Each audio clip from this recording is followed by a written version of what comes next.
अस्सलाम वालेकुम स्टूडेंट्स, आज हम चैप्टर 4 स्टार्ट करेंगे liquids and solids. Introduction. The existence of matter in our surrounding in the form of gases, liquid and solid. हमारे surrounding में जो मैटर है वो इन 3 फिजिकल स्टेट्स में एग्जिस्ट करता है, गैस, लिक्विड एंड सॉलिड। और इन तीनों फिजिकल स्टेट्स ऑफ मैटर में जो डिफरेंस है वो है strength of interacting forces among the particle of these physical states. अगर आपके जो मालिक्यूल्स या पार्टिकल्स होंगे उनके in between strong attractive forces होंगी तो वो मैटर सॉलिड फॉर्म में एग्जिस्ट करेगा। अगर स्ट्रेंथ जो है वो मॉडरेट होगी, यानी ना बहुत स्ट्रॉन्ग और ना वीक, तो वो आपका जो मैटर है वो लिक्विड फॉर्म में एग्जिस्ट करेगा। और अगर मैटर के मालिक्यूल्स के बिटवीन वीक इंटरेक्टिव फोर्सेस होंगी तो वो मैटर गैस फेज में एग्जिस्ट करेगा। अगर आप देखें तो basically in 3 physical states of matter के दरमियान जो डिफरेंस है वो स्ट्रेंथ ऑफ अट्रैक्टिव फोर्सेस का है। अगर आप इन अट्रैक्टिव फोर्सेस की टाइप्स को देखें तो हमारे पास 2 टाइप ऑफ फोर्सेस होती हैं। एक होती है इंट्रा मालिकुलर फोर्सेस और सेकंड होती है inter molecular forces. Intra molecular forces वो फोर्सेस हैं which are present between atoms within a molecule. एक ही मालिक्यूल के जो डिफरेंट एटम्स होंगे उनके दरमियान जो अट्रैक्टिव फोर्स होगी उसे कहेंगे इंट्रा मालिकुलर फोर्स। जैसे कोवलेंट बॉन्ड है, आयनिक बॉन्ड है, तो इस बॉन्ड्स के थ्रू जो मालिक्यूल्स बनेंगे, जैसे अगर आप देखें तो हमारे पास जो HCl है उनके दरमियान HCl, ये देखें, HCl के दरमियान कोवलेंट बॉन्ड होता है, यानी हाइड्रोजन अपना एक इलेक्ट्रॉन शेयर करता है with the 1 electron of the chlorine, जिससे क्लोरीन के भी आउटर मोस्ट शेल कंप्लीट हो जाता है बाय 8 इलेक्ट्रॉन्स और हाइड्रोजन का भी आउटर शेल कंप्लीट हो जाता है बाय 2 इलेक्ट्रॉन्स। तो जिसकी वजह से ये दोनों हाइड्रोजन एंड क्लोराइड HCl या हाइड्रोक्लोरिक एसिड की फॉर्म में, यानी मॉलिक्यूल की फॉर्म में एग्जिस्ट करते हैं। तो ये जो फोर्स ऑफ अट्रैक्शन है जो इन दोनों के दरमियान है वो है intra molecular force. Second type होती है इंटर मालिकुलर फोर्सेस, जो बिटवीन द मालिक्यूल्स होते हैं। जैसे ही मालिक्यूल्स एक दूसरे के क्लोज आएंगे तो मालिक्यूल्स के दरमियान अट्रैक्टिव फोर्सेस डेवलप होंगी जिन्हें इंटर मालिकुलर फोर्सेस कहा जाता है। इंट्रा मालिकुलर फोर्सेस स्ट्रॉन्गर होती हैं देन इंटर मालिकुलर फोर्सेस से, यानी कि आपके वो फोर्सेस जो एक ही मालिक्यूल के एटम्स में होंगी वो स्ट्रॉन्गर होंगी than the forces which are present among the different molecules, यानी जो हाइड्रोजन और क्लोराइड के दरमियान फोर्स ऑफ अट्रैक्शन है वो स्ट्रॉन्गर है, क्योंकि इन दोनों का ये जो बॉन्ड बना है इन दोनों के दरमियान वो म्यूचुअली शेयरिंग ऑफ इलेक्ट्रॉन्स से बना है, कोवलेंट बॉन्ड है, जिससे इन दोनों के आउटर मोस्ट शेल कंप्लीट हो गए हैं। अब ये नेसेसरी है इन दोनों को स्टेबल कर रखने के लिए कि ये एक दूसरे के साथ रहें within a molecule. So intramolecular force strong होगी than inter molecular forces. Inter molecular forces उस वक्त डेवलप होंगी जैसे यहाँ अगर आप देखें तो due to difference of electronegativity आपका जो क्लोराइड एटम है ये पार्शियल नेगेटिव जो है वो चार्ज गेन करता है और hydrogen partial positive charge gain करता है। जब HCl मालिक्यूल्स एक दूसरे के क्लोज आएंगे तो एक मालिक्यूल का नेगेटिव एंड दूसरे मालिक्यूल के पॉजिटिव एंड को अपनी तरफ अट्रैक्ट करेगा और उस मालिक्यूल का जो पॉजिटिव एंड है वो किसी तीसरे नेबरिंग मालिक्यूल के नेगेटिव पोल को अपनी तरफ अट्रैक्ट करेगा। और ये कब होगा? जब मालिक्यूल्स एक दूसरे के करीब आएंगे। ऐसी फोर्सेस को जो बिटवीन द मालिक्यूल्स हों इंटर मालिकुलर फोर्सेस कहते हैं। ये बिटवीन द मालिक्यूल्स होंगी जब मालिक्यूल्स एक दूसरे के क्लोज आएंगे, और ये वीक फोर्सेस होती हैं देन इंट्रा मालिकुलर फोर्सेस से।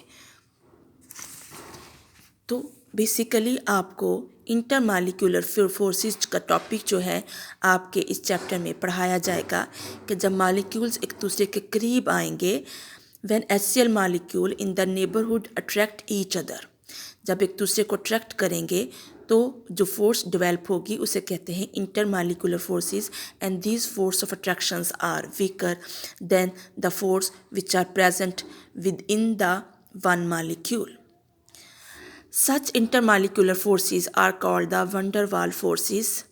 इनको van der Waal forces कहा जाता है, and they have nothing to do with the valence electrons, और इनका वैलेंस या आउटर मोस्ट शेल इलेक्ट्रॉन से कोई भी ताल्लुक़ नहीं होता, जबकि जो इंट्रामालिक्यूलर फोर्स होगी वो वैलेंस शेल से बिलोंग करते हैं, यानी कि वैलेंस शेल में मौजूद इलेक्ट्रॉन्स आपस में जब शेयरिंग करते हैं या कंप्लीट ट्रांसफ़र होता है इलेक्ट्रॉन्स का, तो उसके नतीजे में इंट्रामालिक्यूलर फोर्स बनती है, लेकिन इंटरमालिक्यूलर फोर्स का आउटर मोस्ट इलेक्ट्रॉन से कोई भी ताल्लुक़ नहीं होता है.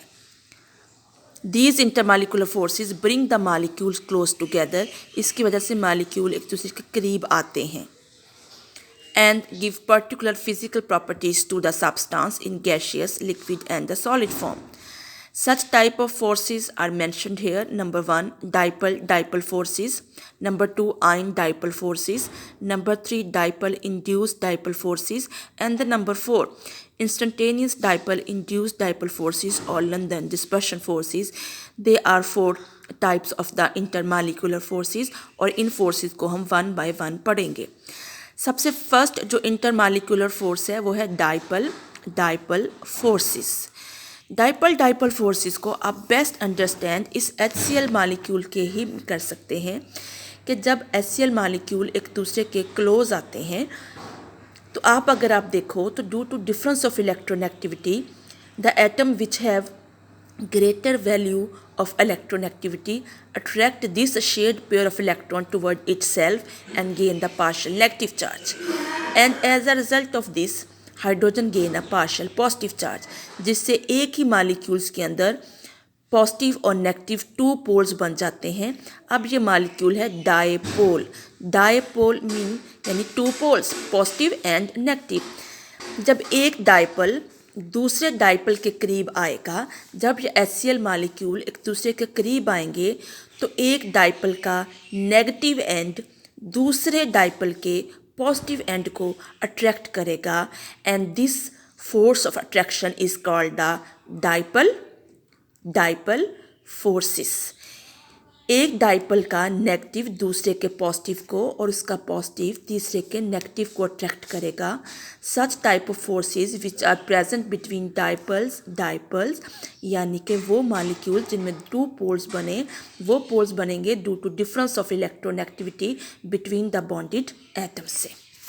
सो the positive end of one molecule attract the negative end of the other molecule, and these electrostatic force of attractions are called dipole forces. और आपको पता होना चाहिए कि जो पॉजिटिव चार्जेस होंगे उनके दरमियान जो फोर्स ऑफ अट्रैक्शन होती है आप उसे इलेक्ट्रोस्टैटिक फोर्स ऑफ अट्रैक्शन कहते हैं. These dipole forces are affected by heat, यानी जब आप इन मालिक्यूल्स को हीट एनर्जी मिलेगी तो ये मालिक्यूल्स क्योंकि इनकी काइनेटिक एनर्जी हाई हो जाएगी, ये मूव करेंगे. जब ये मूव करेंगे तो ये जो इनके दरमियान अटैचमेंट है डाइपल फोर्स की, ये ख़त्म हो जाएगी.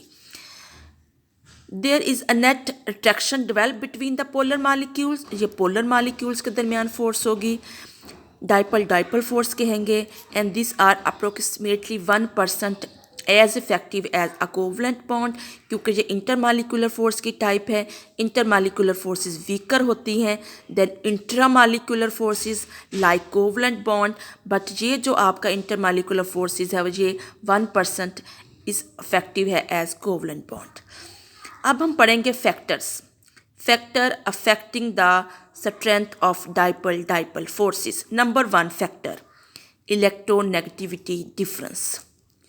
Number 2 factor distance between the molecules. ये जो डाइपल फोर्सेस हैं इनके ये 2 फैक्टर्स हैं जो इनको इफ़ेक्ट करते हैं. एक तो है इलेक्ट्रोनेगेटिविटी डिफरेंस. जितना इलेक्ट्रोनेगेटिविटी डिफरेंस ज़्यादा होगा बिटवीन द बॉन्डेड एटम्स, ये फोर्सेस उतनी ही स्ट्रॉन्गर होंगी। Number 2, distance between the molecules.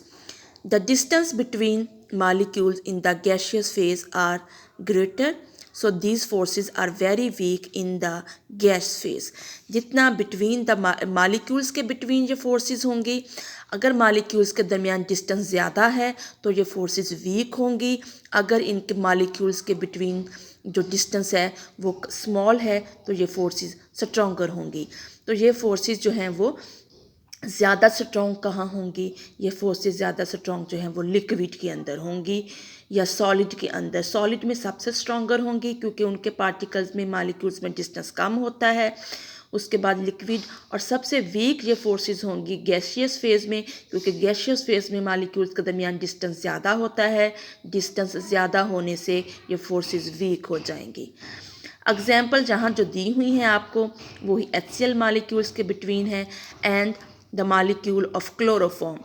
Chloroform CHCl3 है। This is one molecule of the chloroform.